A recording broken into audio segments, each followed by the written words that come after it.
Lovely. Well, welcome again, everybody. Pleased to see you all online here. Today we've got a very special guest, and I'm really excited about this because we've got our lovely artisan of shoemaking right here to talk to you this morning. And I'm going to be leaving it to Suzanne Decavere to introduce Johanna. So I'll hand it over to you, Suzanne. Thank you. So everybody, this is my friend Johanna. She makes amazing shoes, and if you follow me on Instagram, you'll see that I'm probably wearing them more often than not. Correct. Yeah. More often than not these days, and particularly since I actually broke my ankle, as Evelyn was saying, your feet change, and I know since when I broke my ankle, I found it very difficult to get back into heels. And then I popped in and visited Johanna, and she solved that problem for me. So yeah, more often than not, I wear Johanna's shoes, and I was very proud to represent Johanna in New York Sustainable Fashion Week in February, and her shoes were on the runway there, and everybody just loved them. They are amazing shoes. But I'll let Johanna tell you her story, because she actually is a trained shoemaker. So it's not just, you're not buying a pair of shoes, you know, where there's thousands of them made. You're actually someone who's actually designing these shoes and making them from scratch. So I'll hand over to Johanna, or did you want to say something else, Evelyn? Did you want to show your shoes? Oh, and why not right now? Yes, I'll do that. So, I've just bought these shoes in the last couple of weeks. Just take a look at these. They're just divine. And unfortunately, over the last few years, my feet have changed, and the heels that I used to be able to get into, I'm just not able to do it anymore. But it's amazing how a heel, when the shoe is so beautifully balanced, just take a look at these.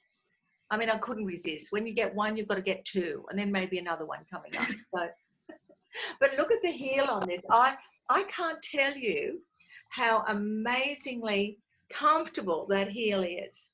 It's not that's about as high as I can go. But you know what? I don't even feel like I'm wearing a heel even at that. The other thing about both of those two pairs that you got, Evelyn, is that they both have platforms. The last pair with the paint splashes has got a platform inside it, and the platform is made of it. So that's got a platform on the outside. So it gives you extra height, but your actual foot, the angle of your foot isn't going any higher. And that one's got a little platform on the inside that you can't see. That means that you can wear something that's higher, and that's why it's extra comfortable. And also, if the platform's made of EVA sponge rubber, it's just a little bit sort of softer to walk on. Yeah. But you know what? I didn't even know until you just mentioned it, that there is a hidden platform in there. Yes. Yeah. No wonder I thought my feet were getting better. Well, it's good shoes. It's good shoes. And the other thing is, we put in all of our shoes now, and that's been probably the case for about 5 years. They all have an extra layer of sponge underneath we call it the sock. You people probably think of it as the insole, but the bit in the shoe which has got the label on it, underneath that we also have another 4 millimeters of sponge rubber. And a lot of the time, a lot of the sort of more expensive European labels will do it, but it's very, very thin, and it's often latex, and latex doesn't quite have the sort of longevity of wear as EVA sponge. So we also make sure that there's nice padding on the inside of the shoe as well. So yeah, it's just the little things that make all the difference. Oh, and you know, a pair of shoes can lift an outfit completely. You know, you can have a great outfit on, but if you've got the run-of-the-mill shoes on, there's something missing. I know, but I also don't, I think that's something that is missed with a lot of people. I think a lot of people just have no concept of how important a good pair of shoes is to an outfit. And the reverse is also true. You could wear something, you know, you could even wear your tracksuit, and if you put them, say, you put your tracksuit with a pair of those boots, and you've just instantly sort of made a whole other statement, you know. So I've got the silver one, and I'm going to make myself some silver tracksuit pants so that I can wear my silver boots with my tracksuit. So that, you know, so you can wear something really sort of fairly mundane, and an amazing pair of shoes will take it to a whole other level. And I don't just mean in terms of height. Yes, yeah, that's right. Yes, we'll excuse the pun. It's fantastic. Well, you're the artisan. You're going to tell us all about this and your whole journey and how it all evolved. I mean, God, you know, this the worst shoes on the planet. I don't mind. I'm going to name it and shame it. A 9 West. They have killed my feet so many times, and yet there's nothing. It's just mainstream. You see them all over the place. Nothing's different. These are different. Anyway, I want to get off. Go. Okay, so I'm Johanna Preston, and I'm one half of Preston Zly. And we make, as Evelyn has explained, we make beautiful limited edition handmade women's footwear. What I have done is just put together a slideshow that is sort of mostly of just some of our favourite styles from our collections since we began, which is, you know, I think these go back to 20 years ago, the slides start going back to. And I just thought that while these play, I would give you just a sort of general discussion and history of the collection. So it's working. Okay. So basically this is this is sort of images and some of our favourites from one of our very first collections. So just watch the slideshows. If you want me to stop, pipe up, and if you want to ask any questions while I'm talking, pipe up and ask, that's all fine. I was always obsessed by shoes when I was a little girl. And I was the first grandchild on my mother's side of the family, and her parents travelled a little bit, and they brought back beautiful little gold slippers from Singapore with glass beads on them for me and my sister. And my uncles travelled to America, and they came back with hand-beaded fur American Indian moccasins. And from there, my love of shoes just sort of slowly but surely became an obsession. And it became an obsession also as I got older, because my mother had terrible, terrible, terrible feet. Hereditary bunions, probably some of the worst bunions you would ever have seen. And because of that, she was obsessive about getting our own shoes for us girls fitted absolutely properly. So for us, it was always Betsy Prime's in Camberwell, which unfortunately no longer exists, but was about the only place in Melbourne where you could get really properly fitted children's shoes. And actually now the fittings, they don't even do the fittings that for little children's shoes that you need to be able to fit them properly, especially if you've got narrow feet. And from there, by the time I was, you know, like 10 or 11, all the girls at school wearing Ugg boots was the craze, Ugg boots and fur-lined boots. And Mum took me to every single shoe shop in the whole of Melbourne trying to find a pair of these boots that would fit and not ruin my feet. And it didn't happen. And we ended up at Betsy Prime's. I actually think I was in grade 5. I would have been 11. And while everybody else at school was wearing these beautiful little fur-lined boots, I had to get clogs, which sounds fine now, but at the time it was terrible. And to top it all off, my school teacher for the rest of the year teased me about my clogs. And the reason I had to get clogs was because by the time I was 11, my feet had grown to their adult size, which was a size 8, 8.5, but they were still the width of a little girl's foot. So they were a double A. So there was no way you could get shoes that just didn't swim all over you or are too short and you're going to end up with hammer toes, etc., etc. So from there were also some other highlights from childhood. When I was 8, my dad had long service leave and we spent 6 months travelling around Europe in a camper van. And one of the absolute highlights from that trip was getting Italian leather shoes in Assisi. My sister and I both got a pair. My sister's 3 years younger than me, and they had a wedge. They had a wedge about that high, and they fitted perfectly. They were so narrow and so beautiful, and it was just the most exciting thing, having a pair of high heels. And as my dad said, seeing you girls mince around in those shoes, but it was just so exciting. So from there, a sort of a passion, an obsession was born. Later on, as I was in high school and had my first part-time jobs, every spare cent that I earned was spent on expensive shoes. So by the time I turned And also when I was 16, I had to go making a pair of shoes myself. No instruction, no patterns, nobody to tell me how to do it. They were a disaster, and it was really hard work, but I did make my first pair of sandals at 16. So yeah, by the time I turned 21, I was with my partner, Peter, who is still my partner now. And for my 21st birthday, Peter bought me a pair of freelance shoes, which is a French label that's still going, and they were $250, which 32 years ago was a lot of money to spend on a pair of shoes. Like $250 is about as expensive as it got back then. And I've still got them somewhere in a box or in a wardrobe. Beautiful red nubuck, sort of Betty Page style shoes. I had enrolled in a philosophy and architecture degree at Melbourne University and loathed it.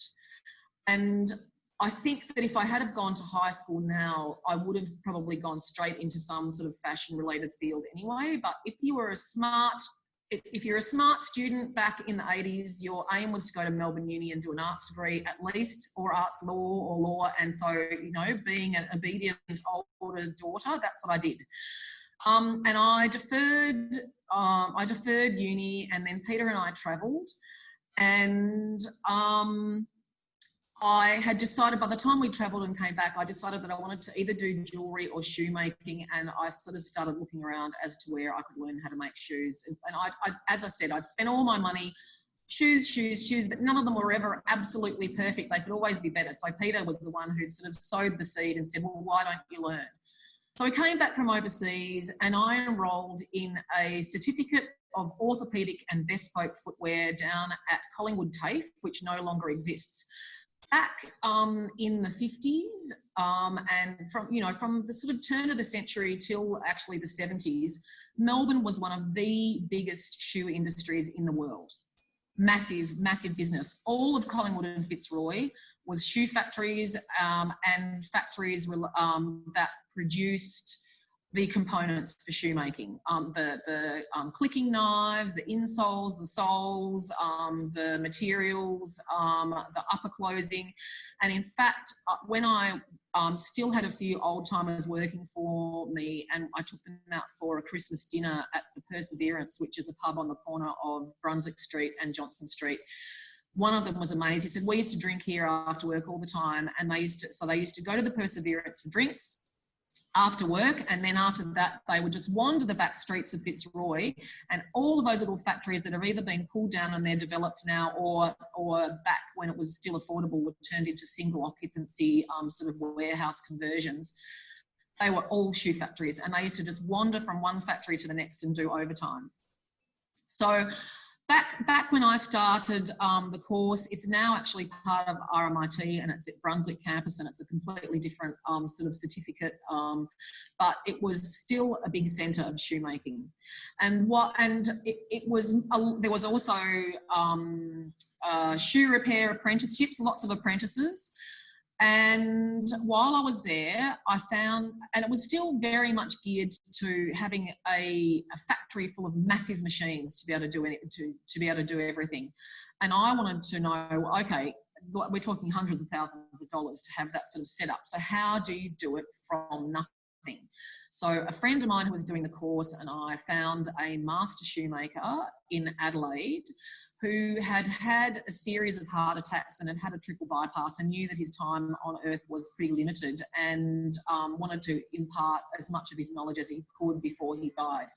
So he did summer schools, intensive 2-week summer schools, and I did 3 of those, and I also did a last making course with George. To be a master shoemaker, he was Bulgarian. His first job, I think he started when he was maybe 14 years old. His first job was picking up tacks and nails off the floor and straightening them. But by the time he was a master, he could do the most incredible shoes, hand stitching, everything was handmade, making shoes with wooden pegs, which is what you use for shoes in the snow because the wood swells. So that's how the sole is held on. So sort of traditional ski boots, all that sort of thing. So I did 3 courses with him and learnt how to make a pair of shoes almost entirely by hand with a rasp, a piece of glass and knives, really, really, really sharp knives. And from there came back. Now, the course that I did gave you absolutely no grounding or education in brand building or marketing or how to actually get out there and from your sort of qualification, make something from it. So we learnt the hard way by making a lot of mistakes. But the thing about mistakes is that they are incredibly important tools in terms of learning, because when you make a mistake and you learn how to not do it, you'll never do it again. So you need to actually have those mistakes to be a better designer, a better shoemaker, a better practitioner. So we started just doing custom made, and most of that was bridal shoes, and it was completely bespoke. And now that things are sort of swinging back towards that type of business practice, I have a lot of people sort of going, why don't you do that? Why don't you do that? Why don't you do made to order? Why don't you do bespoke? And to be honest with you, I'd almost rather slit my throat.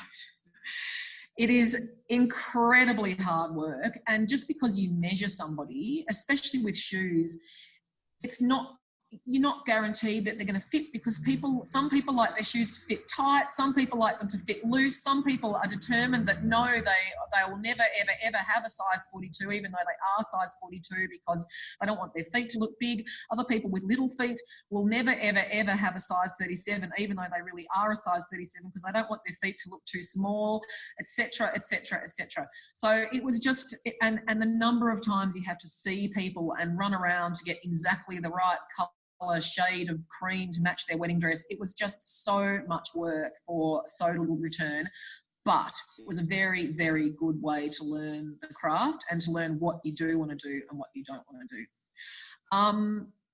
So and also at that time, I think how we were discovered was it was back in the days when you know, there was a lot of print press out there, and the big magazines like Vogue and Elle and Marie Claire would all have an office in Melbourne, and they would have a sort of junior stylist whose job it was to go out there and find new talent. Now that sort of system doesn't exist anymore at all. It's all about people sort of do their own shoots and submit them to magazines and hope that they might get in. That's the paper ones and the online ones. So we got discovered by 2 junior stylists, one from Vogue and one from Marie Claire.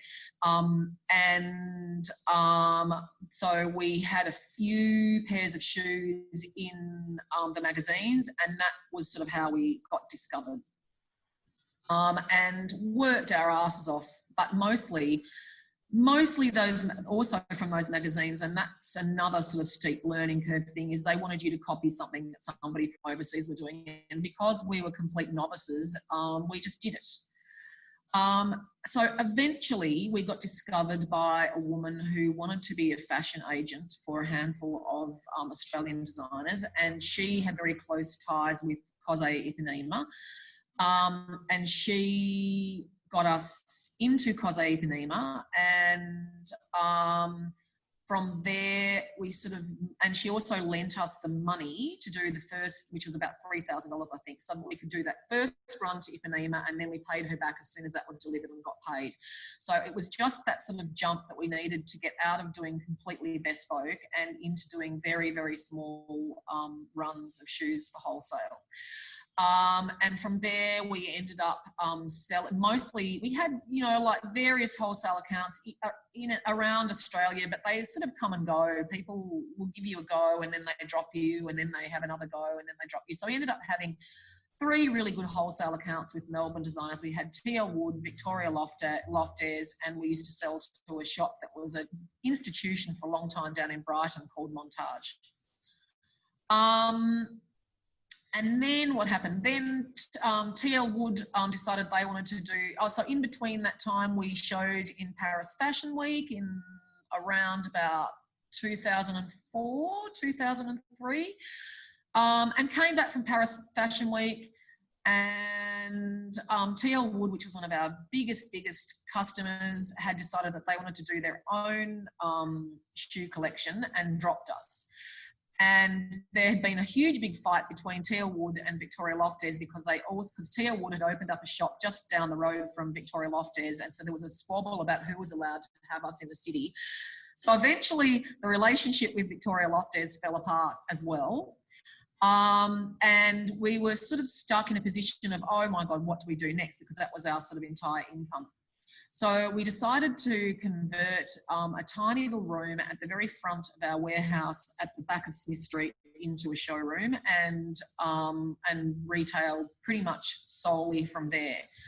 And that was fantastic because that was a really big confidence booster, because when you only wholesale, you really tend to only hear the problems and you don't have that direct relationship that you have with your customers and see all the people who have actually had a beautiful experience and love their shoes.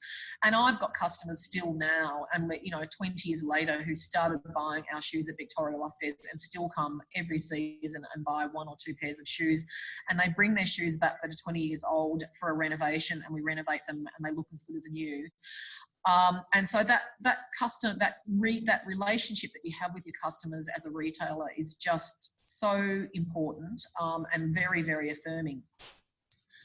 From the back of Smith Street, we eventually opened up a shop called the Signet Bureau in Gertrude Street, which was a collaboration with a couple of other Melbourne designers, and kept that running. I think we ran that for about 7 years, until one of the original partners left and I formed a partnership with another couple who were the most toxic people I've ever dealt with in my life, and we had to just walk away from that business.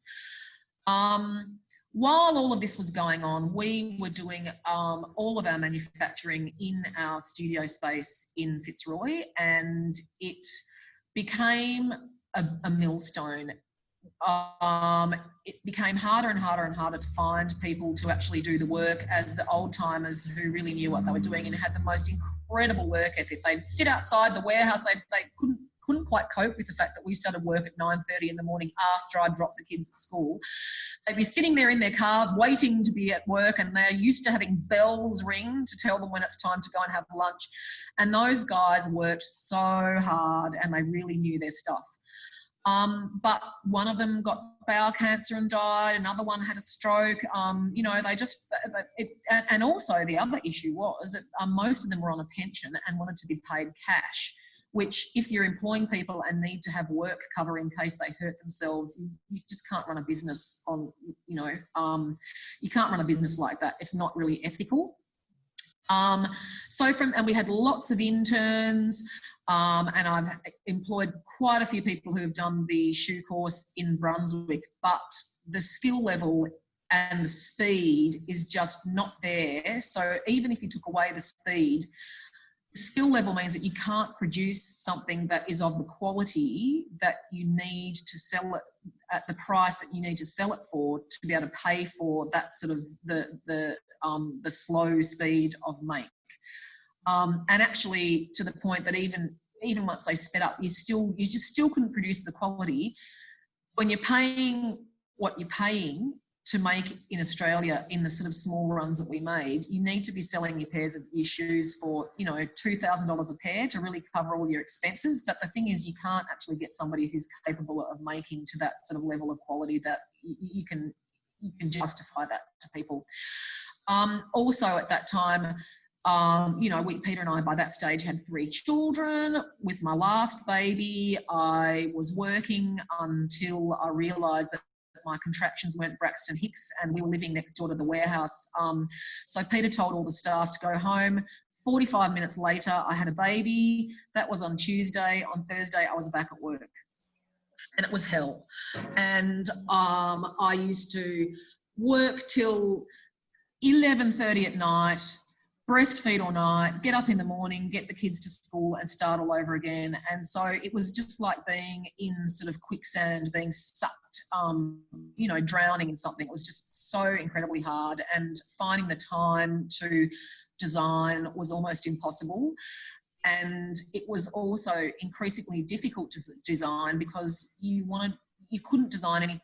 There were so many limitations because you knew that you wouldn't be able to actually get it made to the quality that you wanted. So we started looking around for production offshore. having realised that there were no small factories in Australia that could really do the sort of work that we wanted to do. And actually, one thing I should mention before I go any further is that Peter, my partner, is a sculptor, and he has got a fine arts degree. So he became involved very, very early on in the business, in the heel design and the heel manufacture and the last shapes and the last making. So we've been working as a team together for 25 years. So he's very much as significant a part of the business as I am, although he's not quite the face that I am. So we started looking around, and at first we started getting our uppers sewn up in India, and some heel and some componentry made in India, and that was just the scariest, most difficult thing. We'd be waiting and waiting and waiting, and what would happen is they just, if they had something bad to tell you, like it's going to be late, rather than tell you, they just disappear. So you'd be waiting up all night, trying to make international phone calls or Skype or text, trying to find what's happening with your, with your shoes. And we'd get things so late, and then we'd then have, we'd be needing to actually make the actual shoes and deliver them in 2 weeks, and you just don't have the time to do it. So eventually, randomly, I received an email in my inbox from somebody in Bali looking to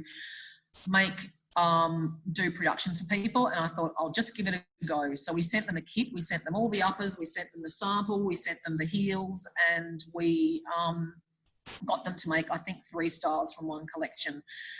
And it was okay. Things came in, there were some issues, but it was okay. So then the next season I went over there and started overseeing things.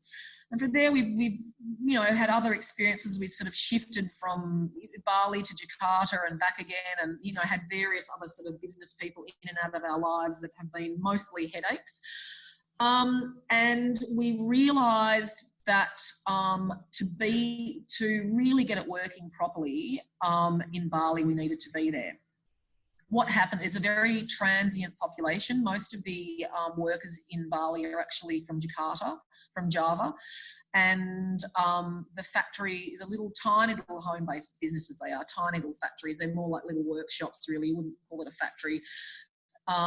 They come and go. So you'd have an order and you'd have the most exquisitely beautiful, perfect shoes, and they'd sell like hotcakes, and then you'd reorder it and you'd get the next lot in and they'd just be dirty, and the heels would all be out of balance, and stitching would be just totally crazy because they're made by hand. Some other person had come in and made them and wasn't supervised properly and had done a disaster of the job. The reason why we decided on Bali and stuck with Bali is because it is probably one of the few places in the world that is set up to do really, really, really small scale production, because everything is done by hand. And when we're talking about small scale production in footwear, the next place that people tend to go to is Vietnam, although it's mostly set up for sort of sports shoes, trainers, that sort of thing. But all around the rest of the world, small, what's considered a really small shoe order, and in fact so small that you'd still be struggling to have a factory to work with you, is 250 pairs of one colour. So in our production, we sometimes do 3 pairs of one colour. The most that we would do in any one production run of a style would be 18 pairs, 20 pairs, that sort of thing. So we're talking so it's very, very, very hard to find people with expertise and the inclination to do that sort of work for you, which is why Bali is the place for us. So we eventually went and lived there for 3 years. We waited till our oldest daughter had finished high school. And then I had a big gap between kids, so I had a sort of window of opportunity where I could take the next two to Bali and not really damage their education. So Peter and I went to live in Bali at the beginning of 2013, and we lived there for 3 years. And in that time, very, very, very difficult in lots of ways, but we eventually got it right, and we found a handful of tiny little home-based businesses that we work with who really understand the quality that we're after. And for those businesses, we're a very big customer. So it's worth their while to look after us. And we now, and I also have an assistant who was a mother of one of the kids that the girls went to school with, and she oversees it. Mostly we of course, there are always mistakes. Anybody who does manufacturing or production in any way, shape or form, there's always dramas, there's always disasters. But I have 2 factories now that really understand the level of quality that we need. And they are shoemakers. They're not other people running a team of people. They're actually shoemakers, so they really understand what is involved. And we've been working with one of those makers for since the end of 2015, and the other one we've been working with for 2.5 years. They only have 3 people on their team, 3 or 4 people, husband and wife businesses. At the moment, we're actually paying them a wage to get them through the COVID-19 because, of course, just like everywhere else, their businesses have completely dried up. So coming out of this at the other end, we are nothing without those workers. And there's no way I want to go back to Bali and spend another 6 months finding a new team to work with. So that's the key for us at the moment, is to keep them. When we got back from Bali, we went back and expanded our space in Smith Street. So we were retailing from there until a year ago.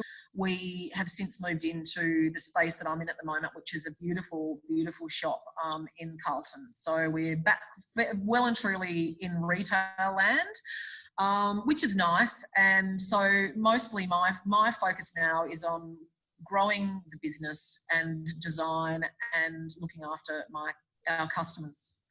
So that's sort of where we are now. And then also, actually, when the slideshow finishes, I've got a couple of little videos that I can show you at the very end of the slideshow. And there's some pictures, a few pictures of the making, and then after that, I'll flick over to some Instagram videos that I've saved to show you as well. The other thing too that's worth mentioning is that Johanna can do, if there's a pair of shoes that you like and you want it in another colourway, of course you can make one-offs as well. Yeah, and I certainly do, I do adjustments and I do special orders for people to the point that, if they'll try on a pair of shoes and it's too narrow or whatever, like I do custom made up to that point, but purely, completely bespoke starting at the beginning. I don't know, you'd have to pay me so much money to be interested in doing it, because it's also, the thing is, what happens is, like, people, like bridal, for example, like, oh, no worries, the wedding's in July, this is in February. Plenty of time, and then the minute they've placed their order, they start getting impatient and they start like every week they're on to you, where's my shoes, where's my shoes, where's my shoes? And it turns out that actually the wedding's in July, but no, they really need their shoes in March for the hem fitting of their dress or something. So it's a lot of running around, and the thing is for us is that we really enjoy designing. You have to be in a headspace to do it, but it's really nice sort of pulling together a collection which offers the way we do it. We used to do 12 pairs a season. That was too much. We tend to do about 8 or 9 pairs a season, and we divide it up into flats, into medium heels, into high heels, and we also divide it up in the sense that there's something for every woman, for every occasion that she might need. So there will be, usually there's a dressy flat, there's a casual flat, there's something for the need and the mood of every woman, or that's what we aim for. So has anyone got any questions that I'd like to ask Johanna? Unmute yourself. Okay, I do have a question. I love the journey that business people have to make, and the challenges and how they get over them. And when you've got a passion for something, it just pushes you forward. You can't let it go. It's like, you're like a dog with a frisbee. You just can't let it go, which is amazing listening to your story, Johanna. Do you do styles? Because I've got quite a few pictures of styles that I've seen come through. Do you go back if somebody says, oh my God, they were beautiful? Would you do that style again for them? Look, it would depend on the style. Some yes, and some I would already know. It's like, oh no, that was way too hard. what I've going through this and putting this together was really interesting, because it's sort of like, oh, there's so much there from the past that we could revisit and play with again.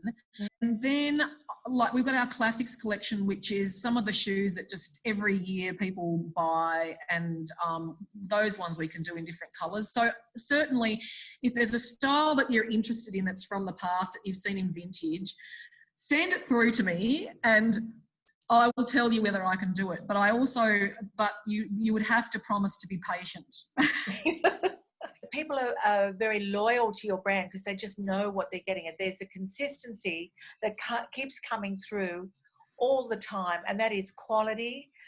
There's the vampiness or the unusual part of it. You've got a pair of shoes and they are different from anyone else or any other brand, which is, if you want to express that and to dress up something that really needs a real pop.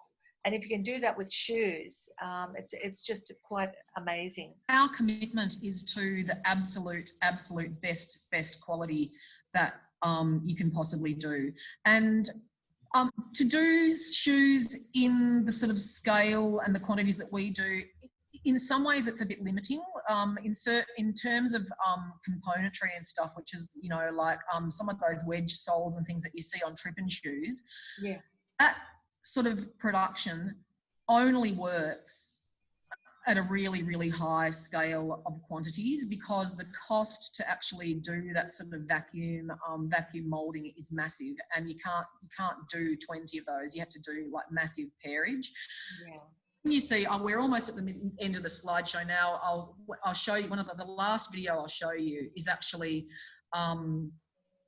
a video of me stitching on a component which we're doing, which is sort of a little bit for that trip and market that my husband Peter has designed and created. And that it was like we wanted to do it for a long time, and we sort of finally, because we spent so much time setting up our manufacturing and our business structure the way we have, he's finally had the time, and we have had a little bit of spare money to do it, but it's really difficult. And there's been plenty of times that I've come home and he's been sort of at the point of wanting to walk away from it. I'm like, no, you have to keep at it. You have to keep at it because you wanted to do this for such a long time.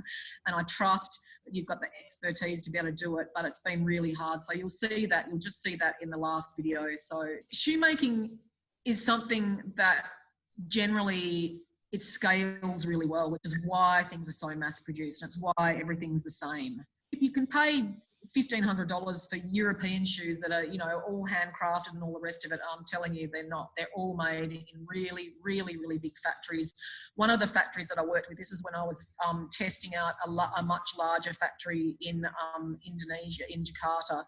And they run on lines, and I think he had 2 or 3 lines, and I can't remember how many pairs of shoes a factory line does, but it's tens of thousands a month. And he had Prada come to him and he turned them down. But those big brands, like, they do hundreds of thousands of pairs, like in massive big factories. And a lot of the time the shoes are all made elsewhere, and they just get to put the stock and the label in initially, and that's that. And the other thing is that those big ones do, Prada, they actually sell the kits to the companies that do the rip-offs for them as well. So it's like a licensee agreement. Yeah. So it's very interesting. But like those handcrafted European shoes, they're not made by little old Italian men. In fact, they're all like, the machinery is massive. And look, for some things, for some things to do, there are certain sort of sole treatments I'd love to be able to do, but it's, once again, this is leather sole treatments. It's called Jourdain, as in from Charles Jourdain. It's a Jourdained edge where the leather sole just sort of, it thins out and it just wraps around I'm using my hands, you can't see that, it just sort of wraps slightly curvaceously around the front of the sole. But that's another thing that you need to have special machines, like big machines. And these machines, they're like 20, 30, 40, 50, 100,000, like they're massive machines. And so that sort of finish, it's not something that I can do. There are limitations, but the limitations also mean that you have to be really creative, and that pushes you in other directions as well. So, do you ever get inspired by, say, a piece of fabric? Look, I don't like, actually, I would like, that's something I'd like to be able to do, is make more shoes in fabric, but that's very, very, very difficult, especially if you're making by hand. So here we've got a few very old pictures of us in the workshop making shoes, but some of the pictures back there were a few pictures of printed leather. And that print was inspired by the pressed metal ceiling that we had in our warehouse in Fitzroy, and we had that print screen printed onto leather and used that. So we played around with screen printing. So definitely, you know, leather finishes and treatments and printing are inspired by all sorts of things around inspiration. Like, it's interesting because a lot of people will ask, where do you get your ideas from? And it's like, you know, getting the ideas, that's the easy part. Peter and I are creative people. If we weren't doing this, we'd be doing something else creative. It's getting the ideas is the easy part. It's pulling the ideas back into something that's tight and that's makeable and that's scalable and sellable, and that offers our customers something, you know, something that says Preston Zly every season, but at the same time isn't something that's like, oh, I don't want that, I've already got it in my wardrobe. So that's sort of quite a fine balance to get right. That's the hard part. Pulling down into something tight. Now, this is the first stage of the actual shoe design process. Oh yeah, it's playing now. So this is how, and this is a very old-fashioned way to design, and we still, you know, there's also a lot of pressure on, you know, you should do all your patterns electronically, blah, blah, blah, blah, blah. You know what? I can do this and do a pattern in an hour and a half. If I was going to do it electronically to prove to some big business how, you know, technological I was, the results wouldn't be as good and they'd take so much more time. You know, there's certainly something to be said for, you know, old-fashioned manual processes sometimes are the best. Yeah. So we tape up the last, and then the next one I show you will be Peter actually drawing a shoe design on the last. And I'll grab. Can you grab that boot next to the yeah that one, because that's what Peter will be actually doing a rough design on. Wow. Gosh. So that's that one. Basically, it's gone back to the beginning. I can get out of that, and then we'll go to this one. And okay, so this one, this is the next stage. Once you've cleaned up the masking tape off the last, it's actually the design, the first stage of the design. Right. And I mean, I think, you know, the other thing is that, you know, back when we started, like, not every man is dog, not every fashion designer, you know, like wanted to have a shoe label. And of course they all do now, but most of that sort of design process that they do, it's just they get a shoe from somewhere, you know, like some label that they sort of, you know, is aspirational for them, and they do a sort of version of it. And they're not real shoe designers. And so the balance won't be right. Things won't, you know, like I know that I can just look at sandals in Vogue editorials and go, okay, well, that's just not like that. That's not going to work. Like, it might look good in the picture, but in terms of the straps are all in the wrong place, it's going to flop around, you know. So, I mean, we're very, very in tune with how important the balance is. Yeah, and where things need to go. So anyway, that's the next stage, and then this one is this is our component that's coming up. I've just sent Peter's finally cast all the components, and they've gone back to Indonesia, and they will do all the sole stitching. They'll be coming back to us hopefully in the next 2 or 3 weeks. So this is our last cab off the rank style for this coming season, and this is me. I hadn't done this for a really, really, really long time, but this is really, really old school shoemaking. So this is actually a video of me doing one stitch in the process of stitching these soles on. This is actually a very old shoe construction technique with the modern component put on it. It's called Veltschoden, which is a German technique, which is where instead of the upper being wrapped under the shoe and then stitched on, the upper is actually wrapped outside. So it's the sort of construction they use for desert boots and those T-bar girls sandals that we all used to have to wear with our school uniforms.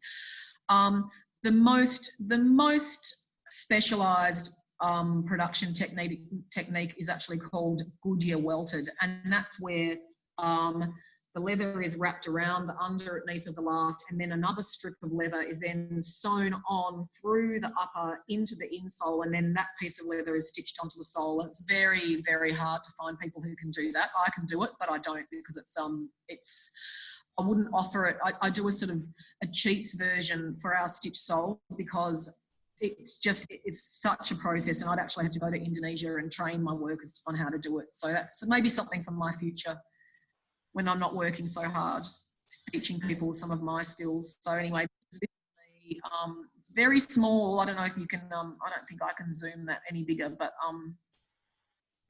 so that tool that you see there, I actually made with the master shoemaker when I first learnt, when I was in Adelaide doing his courses. Back in sort of Dickensian days, right, all shoes were made with stitch soles, because they didn't have the sort of glues that could that we have now, but sort of the heat activated rubber cements.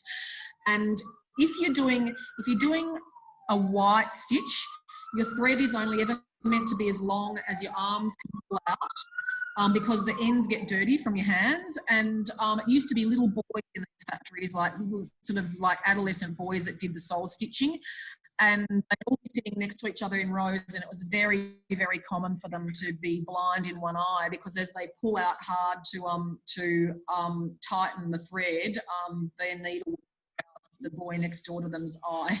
They're meant to look, and they're meant to look like fat little pieces of rice, just sort of sitting slightly overlapped on each other. So yeah. And I think that's about it in terms of visuals I've got for you. The internet's decided to slow down. And now I've got customers. You timed it quite well, Joanna. Yeah. Oh, beautiful. And I'm so inspired right now. You've reconnected me with that women having body issues with their body, and then the whole foot issue thing. And I've gone, oh yeah, I forgot about that. But I mean, the other beauty about shoes, right? You know, like you can go on a diet or whatever to try and lose those 5 kilos, or you can just put on a pair of heels and instantly you're tall and thin. Absolutely. You know, it's like, even if the heels are uncomfortable, it's nowhere near as uncomfortable as going hungry. You know, so I mean, they are really transforming, and shoes are incredibly powerful, I think. Joanna, you've heard me say this a million times, but because I've got 11 pieces of metal in my leg, that my foot doesn't do a proper movement, but yours are the only heels that I can wear. Put them on, walk around in them, just have a little, don't be frightened. I've often been surprised at how comfortable some of your shoes are that I didn't think would be comfortable. Yeah. So as you said, trying is what you've got to do. It's been a real eye-opener, and your story is incredible. So I just want to say, look, you know, you're just amazing, a fabulous artisan. Oh, it's just incredible. Look, thank you again. My pleasure. I'll let you go. To check in with everybody. Okay. Nice See you soon, Joanna. Okay. Bye.